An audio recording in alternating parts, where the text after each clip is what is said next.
Good day everyone, I am Maribel Makatampad and today I am going to talk about marriage. Marriage is a legally and socially sanctioned union, usually between a man and a woman, that is regulated by laws, rules, customs, beliefs, and attitudes that prescribe the rights and duties of the partners and affords status to their offspring. This institution of marriage as a useful social factor is being challenged in our times. It is possible that there never has been a time in history when so many people entertained the thought that marriage is obsolete. There are numbers of contributing factors to this growing concept that marriage is losing its usefulness. So, let's talk about the preparation for the marriage relationship.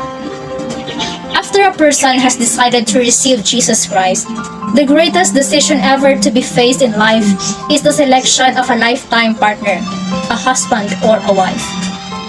I cannot stress too strongly that choice of your mate in marriage is of the gravest concern. No Christian should never attempt marriage without prayer and a thorough search of the scriptures. Now let me discuss the precautions of marriage. The first precaution: a Christian should never under any circumstances marry an unsaved person. The Bible forbids a believer in Christ to consider marriage with an unbeliever. Mixed marriages are never countenanced by God in either the Old New Testament or the New Testament. No two persons can live in harmony except they are in agreement on life's most important choice. If the one person has received Jesus Christ as the Lord and Savior, and the other has rejected Him, there is no common ground on which to start a marriage. Let's proceed to the second precaution. A Christian should not marry merely for sexual gratification. The marriages that are based on sex alone are not happy marriages. Young people in their teens should heed this counsel. In a normal person, the psychic energy usually associated with the sexual instinct moves in cycles.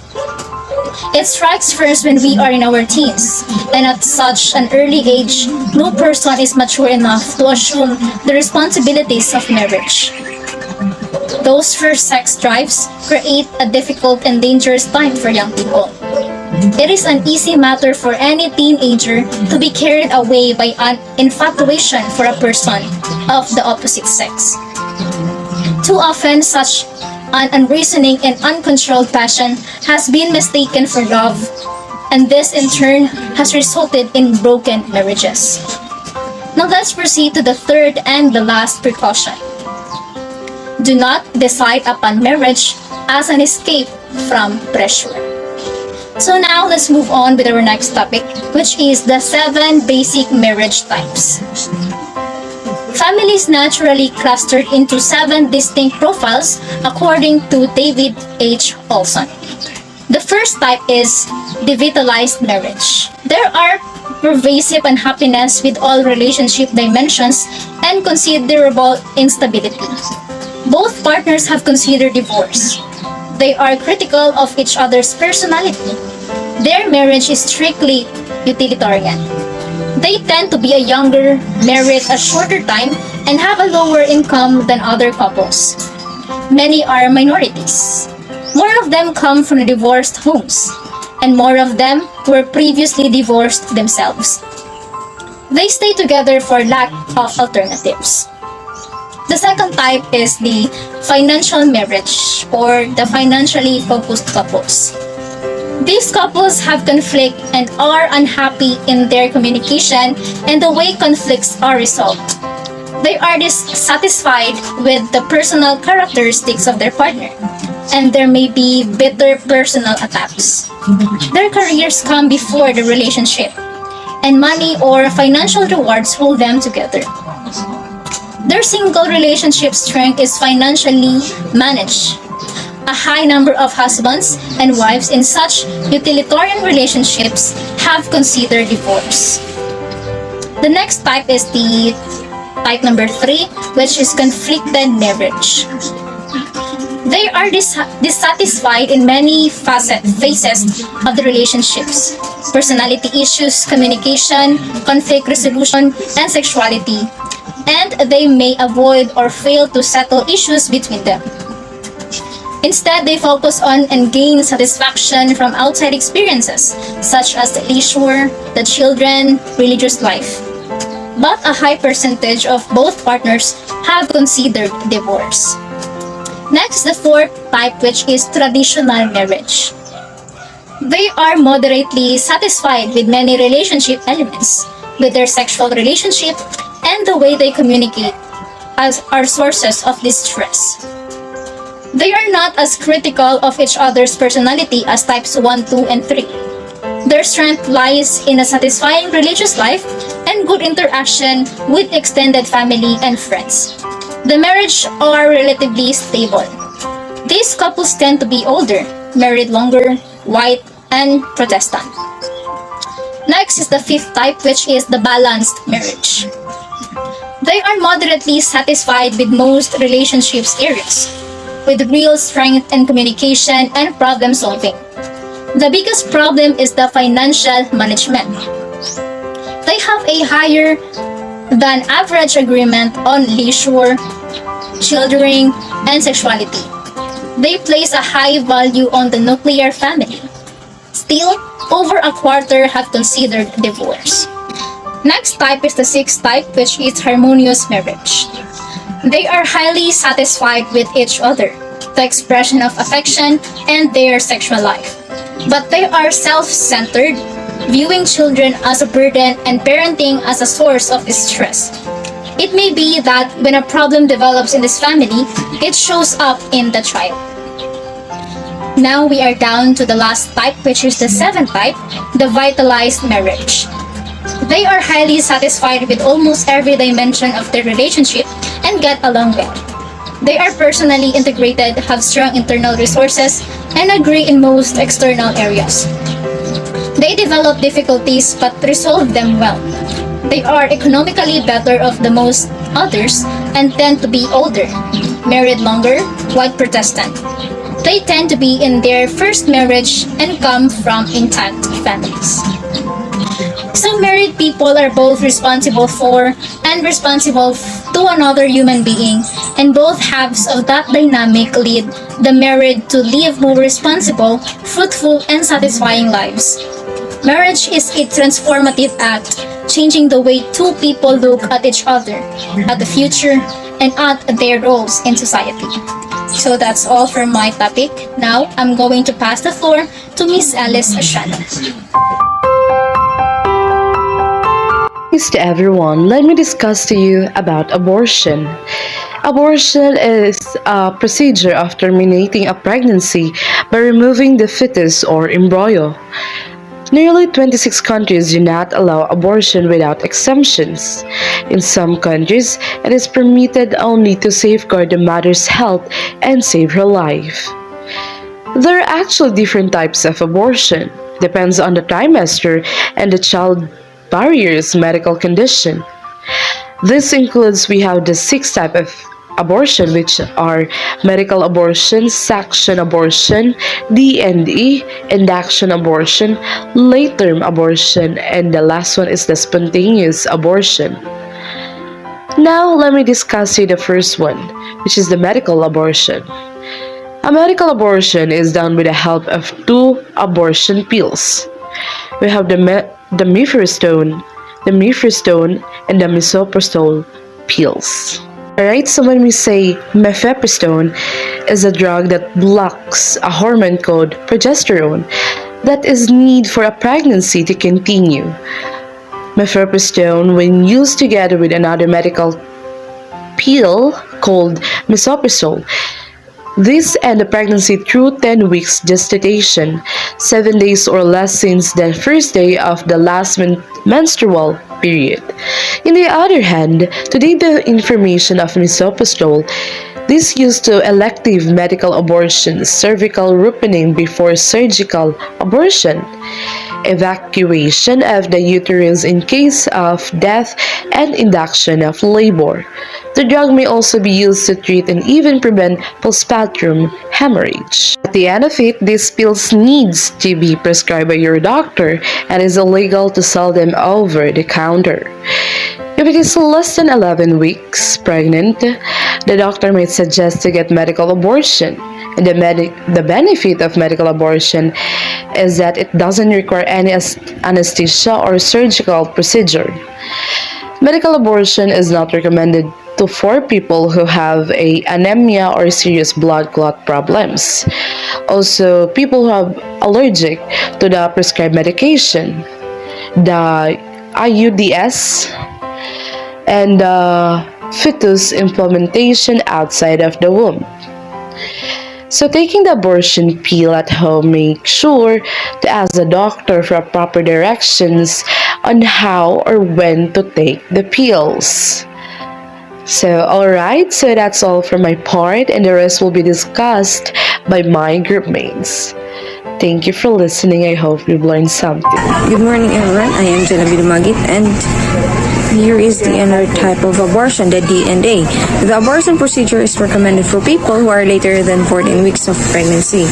In many cases, the doctor might find out that the fetus is at risk of abnormality or the pregnancy might be dangerous for the childbearer. The dilation and evacuation abortion procedure is recommended for these cases, along with those who are getting a late abortion. And D&A is safe for women of all ages, but consulting your doctor is a better option. Here's the another type of abortion. We have the suction abortion, or also known as a vacuum aspiration. The procedure is allowed to terminate a pregnancy that is in between 12 and 16 weeks. It uses gentle suction to empty your uterus. In certain cases, suction abortion is prescribed when medical abortion fails. In this scenario, the surgeon might need to dilate the cervix for easy access. Suction abortion is not suggested for people who have a uterus that functions abnormally or is shaped differently.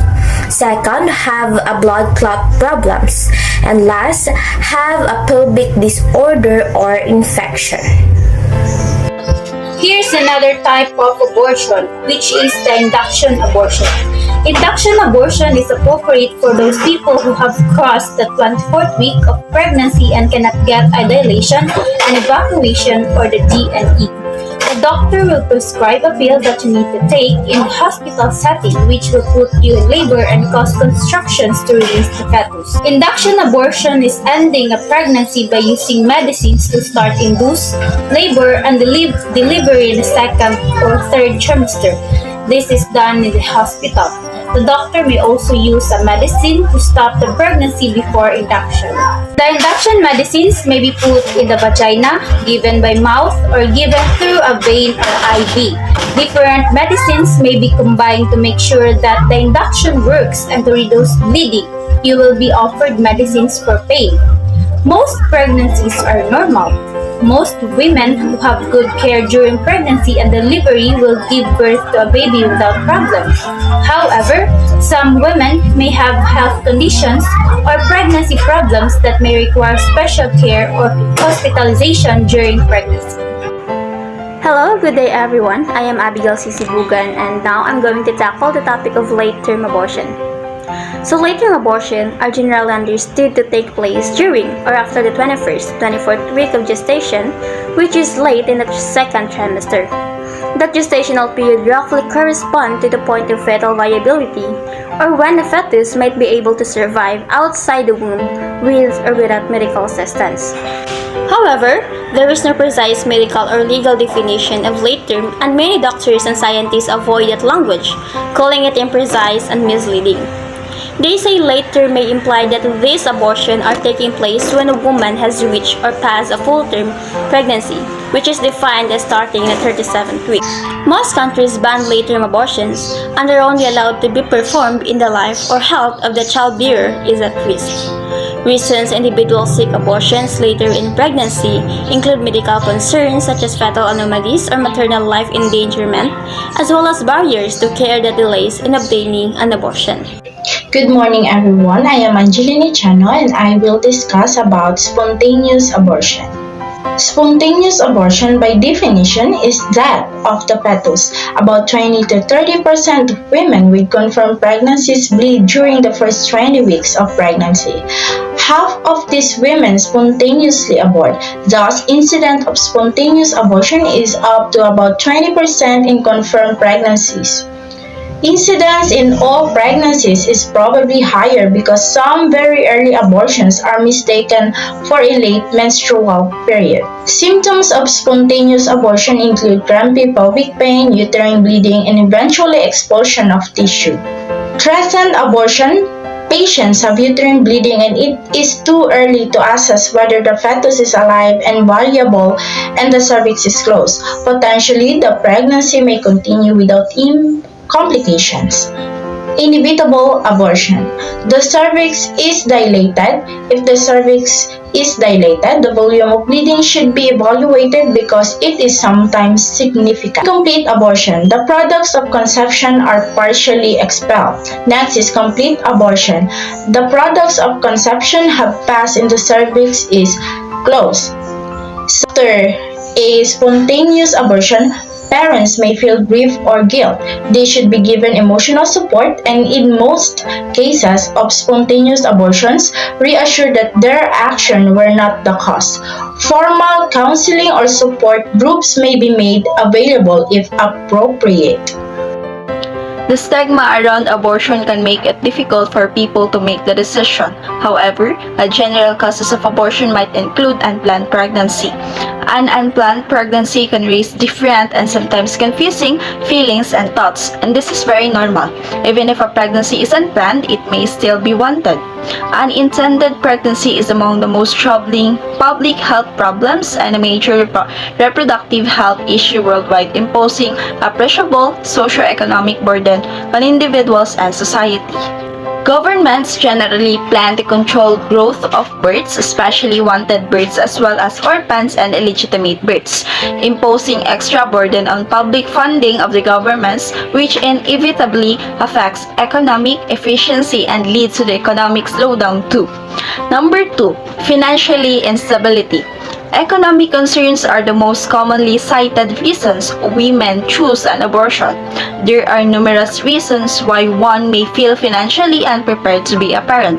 Situations that impact financial security include being unemployed, which means that you might be working but aren't working in a position that fully uses your skills or allows you to reach your earning potential. Number 3, relationship issues. There are many issues in a relationship that affect a woman's decisions to have an abortion. Marital status is just one of those. The majority of women who choose to have an abortion are unmarried.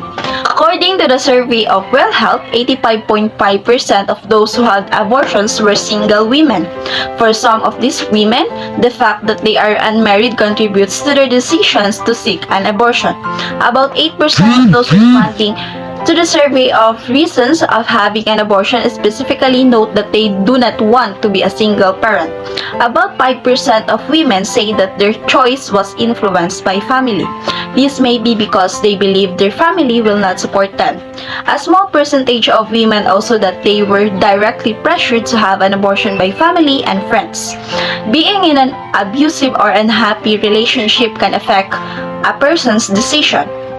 Data from National Intimate Partner and Sexual Violence Survey indicated that 2.9 million women or 2.4% report having a rape-related pregnancy in their lifetime, and 77% of these are caused by current or former intimate partners.